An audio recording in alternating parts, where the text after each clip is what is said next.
Hello everyone, this is the Introduction to Quality, Chapter 1. So in this lecture we're going to be defining quality. We're going to do a historical review of quality. We're going to check some key terms that we're going to be using during this semester. We're going to go over the responsibility for quality and the key role of the Chief Executive Officer. So let's start with defining quality. And if you look at quality, it can be defined different. For instance, quality can be defined as a degree of excellence or general excellence. And when we talk about degree, is an adjective. So we can say good, poor, excellent. So quality could be defined that way as an attribute or faculty. So it's something that is inherent to the product or the service. It could also be relative nature, character, or property.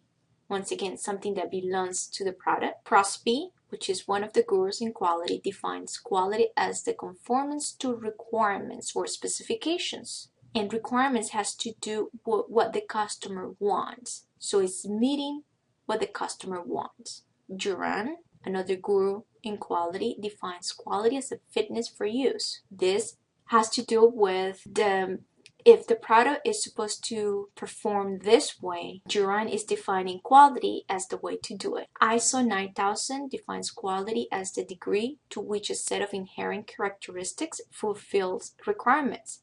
So ISO 9000 is combining that degree, which is the adjective that we can use, inherent characteristics, and the requirements, which is coming from the customers. Also, quality can be quantified. And there's a formula that says that quality is equal to the performance divided by the expectations.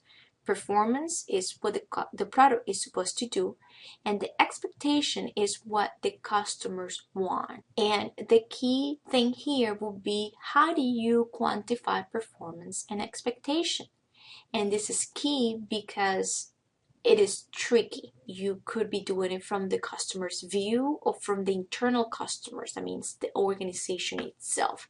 But there is a way to quantify quality. Now, I like the definition of ASQ. And ASQ is the American Society for Quality. And they say, look, you can't define quality anywhere. And this will be based on the product that you're offering and the sector that you are. So quality, it could be defined as a product based, and this means the quantity of a product attribute. It could be user based, and this is the fitness for intended use. It could be value based, and this is quality versus price. Or it could be manufacturing based, and this has to do with the conformance to specifications. Now there are some dimensions in quality, and these are performance, and that has to do with the primary product characteristic or characteristics. The feature, those are the secondary characteristics that customers are willing to pay for, but they are not the main one. Conformance, this is meeting the specifications or industry standards. A lot of organizations had to meet certain regulations or certain standards, such as, let's say, the FDA for medical devices, food industry, the government. A lot of things that are manufacturing for government has to meet certain standards. So quality is part of that, and that has to do with the conformance. Reliability. Reliability, I always define it as a quality over the long run. Reliability means that it's a high quality product, but it's also going to perform as long as you define it. So it's consistent of performance over time. Durability, useful life. Service, resolution of problems and complaints. There's a lot of companies that are using the complaints as a way to measure quality, and that is part of the service that they provide. Response, that how do you support the customer. Aesthetics, this is more sensory characteristics, and the reputation. There's a lot of customer that goes by the brand name. If you look at this slide, this is how you get the whole closed loop. Customers will give you would tell you what they want, and this is more information. Marketing will use that and will pass that to the design. Design area will convert those requirements into specifications that go to the manufacturing sector, and the manufacturing will produce the product or the service meeting those specifications. Then it goes to the distribution, and the distribution makes sure that transport the product and services to the customer. There are going to be a lot of terms that we're going to be using during this semester, and it's important that you understand what is the difference. When we talk about quality control, it's all the techniques and activities that are there to achieve sustained quality. First, you need to achieve that goal of quality, and that goal is defined by the organization. It could be meeting the expectations of the customer. It could be exceeding the expectation of the customer. You have a goal.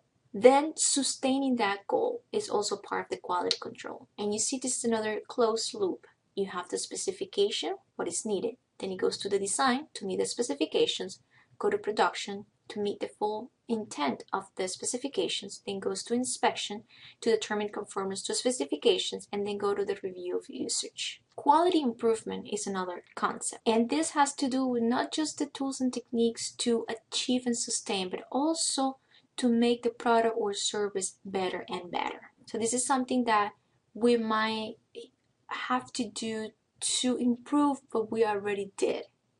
I always tell my students, if they're working in a quality project, this is the best thing that you can do today. Tomorrow it's a different thing. Tomorrow you can do better. So when you have quality improvement, you have already a set of actions that you might have to follow to make sure that you sustain, but also if something's going on, something goes wrong, you can improve it, you can make it better. Another concept is the Statistical Quality Control, the SQC. And we know that quality control has to do with the techniques that you have to do to sustain and achieve. The new part here is statistics, and statistics has to do with the collection and analysis of data. This concept has to do with the collection, analysis, and interpretation of data for use in quality activities. This is something that can help us to determine how we did in the past, how can we do better in the future, and how we're currently doing. The example that you see here is a control chart, and this is something that we're going to be reviewing during this semester. I don't know much about this data. What I can tell you is that this process appears to be out of control. And this is because we have 2 points that are outside of our limits. A control chart will have an upper control limit and a lower control limit and a central line. If points fall outside of those control limits, you can consider that the process is out of control. You can also have an out of control process even though all the points are within those limits, and it's when you see patterns. And we're going to review this during this semester. In theory, what we do is that we remove those outliers, we recalculate the limits, and we graph again. And we see if the process is in control or still out of control. In real life, what we do is we stop production. We find out the root cause of those, we apply corrective actions to eliminate them, and then we start production back again and measure again to see if it's working. Quality assurance is another definition, and quality assurance has to do with all actions. So it's not just the techniques, the approaches, the tools that you're going to be using, it's also actions. So it's more strategic level. You're going to have a plan. So all the actions necessary to provide the right confidence that a product or service will satisfy given requirements for quality. So if something goes wrong, you also have a contingency plan, mitigation plan. So those are different actions. Process is a key concept that we're going to be using during this semester. And process is just a step-by-step situation. Okay, it's a set of interrelated activities that uses specific inputs to produce specific outputs. Inputs can be in terms of information, data, procedures, raw materials. So inputs can be tangible and intangible. Then you go to a transformation of activities that will produce specific outputs, and outputs could be in terms of data, information, and something tangible as well. So now that you understand different concepts and you're more clear with the definition of quality, I want you to know that quality is not something that just, a new area that is from recent years.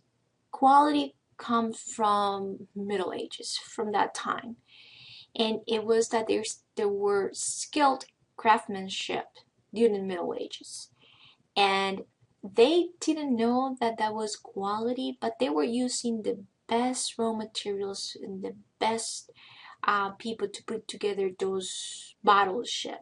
In the Industrial Revolution, they come up with a concept of having an inspection and quality departments. There is still organizations that are using that quality and inspection departments, but nowadays what they want to make sure is that everyone understands that quality is everyone's responsibility. 1924, statistical methods, a bill system. This is the introduction of data analysis to solve quality situations or poor quality situations. 1946, the American Society for Quality. This is an association that is around the world, has headquarters, chapters in every state, every country, and this is a great way for networking, for good knowledge, for sources of different information. And we also have student chapters. I'm currently part of the chapter that is in Orlando, the 1509 chapter, and I am the liaison for the UCF student chapter, and my goal is to create a student chapter here at Daytona State. Deming is a guru in quality, and Demi was well known in Japan after World War II when he went there, and he helped a lot of that industry sector with quality techniques. Once we saw that, we brought him back, and we have been using those techniques until today. Duran, another guru in quality, 1954. First quality control circles in 1960. Those people that were meeting and gathering to make sure that they were talking about quality. In the 1970s and 80s, the introduction of the total quality management, which is just a standard way where it has different tools and actions towards achieving and exceeding customer satisfactions. The statistical process control tools, which are tools that everyone uses. This has to do with the process flow charts, with histograms, with the cause and effect diagram, with scatter diagrams. We're going to be looking at those tools in this semester. The Malcolm Baldrige National Quality Award, it is still an award that organizations make sure that they qualify for those. They apply, they complete the application, and then they have a visit from auditors that are coming from there and making sure that they could get that award. Taguchi from Japan is another quality guru, and it has to do with the lust of not producing good quality. In the 1990s, we have the introduction of ISO 9000 and ISO 14000. These are international organization for standards, and ISO 9000 is a way to certify the process. And if you have a high quality process, the end product will be a high quality product as well. ISO 14000 has to do with the environment, green. So this is what organizations are doing to make sure that they're not contaminating the environment. We have via internet, it's a lot of things going on. Communication has improved. We have computer usage, statistical softwares, and that is a great tool for quality. Now, quality today. Quality today is not just part of the production cycle. Quality is now involved in activities such as design, procurement, and the product itself. Also, something different in the quality today is that the customers are not afraid to speak out. Customers can and know how to do comparison between different organizations that are producing the same product, and they can ask for more. So this is something that we're seeing that customers are demanding. They understand more the importance of quality and high quality products. So they can ask for better service, better prices, because they are aware of competition. Now, quality also has to do with characteristics, something that belongs to the product or the service. And to understand this, it is important to understand data collection, the tools that we're going to use to analyze the data. And to do this, you need to understand that there are different types of data. We have variables and we have attributes. Variables are continuous data, and continuous data are, think about a number, something that can be broken down into different decimal places. So you can have 5.5, 10.5. So continuous data, it has to do with, for example, length, with weight, with mass. Attributes are discrete data, and discrete data has to do with thinking about a number and something that you cannot break into decimal places. So it's an integer. Is 1 or 2? Is 3? Is 4? So this is something that maybe a call center, number of phone calls, number of customers that are dissatisfied, something that you cannot break into decimal places, and they are a tool for discrete data. Probability distributions, we use those for continuous data. For discrete data are commonly one. The normal distribution uses continuous data. So it is important that you understand that, and it's also important that you understand that you can convert data. You can convert variable into discrete, discrete into variable. The difference between defect and defect. Defect is something that the product will have, but the product will still function the right way. So if I have a cell phone and the cell phone has a scratch or maybe something in the battery, but I can still make phone calls and I can still browse through the net, it is still a product that is working for me. Defective means that the product is not working. So you could have a product that is working, it has different defects, or you can have a defective unit. Now, the way that we will identify the number of defects, what a defect is, it could be defined from the customer's perspective or from the internal organization perspective. Now, I always recommend, if you're going to do it the right way, and your right way is satisfying customers, go to the customer and ask what a defect means for them. Standards and specifications. Specification is coming from customers. They give you what they want. Standard is something that the organization said, well, we are going to be building this amount within this confidence level. Specification is the specific things that the customer wants the product to have. Tolerance. Tolerance is something that the organization will set and will tell the production, you have to produce 100 pieces plus and minus 2. Means that that's your range, that you can provide 92, you can produce 100, you can produce 102, and we're still good. Also, quality has phases, and this is because today quality is part of the design. Also, quality is part of the manufacturing, making sure that you conform to the specifications or to requirements, and it's also part of the performance. So it's at the customer side. You're going to see that part of your outline is the total quality management. And this is a way that organizations used to call themselves. We are total quality management. We have the total quality management standards. And this was just a set of tools, quantitative, non-quantitative, also part of leadership, customers, different tools and approaches that organizations were using. Nowadays, they use those tools everywhere. The failure mode and effect analysis. And this is a tool that it is key to find out what are the different failures or the potential failure modes and the consequence if those happen. How can you mitigate that, and how do you have contingency plans? Who is responsible? Is this a problem or potential problem? Because there's a way to quantify this. The quality function deployment is another tool, and you might have heard about it as the house of quality, because the house of quality is literally a house, and it has what the customer wants, what is their ranking, what is the most important for them. The technical specifications means that how the organization will meet those.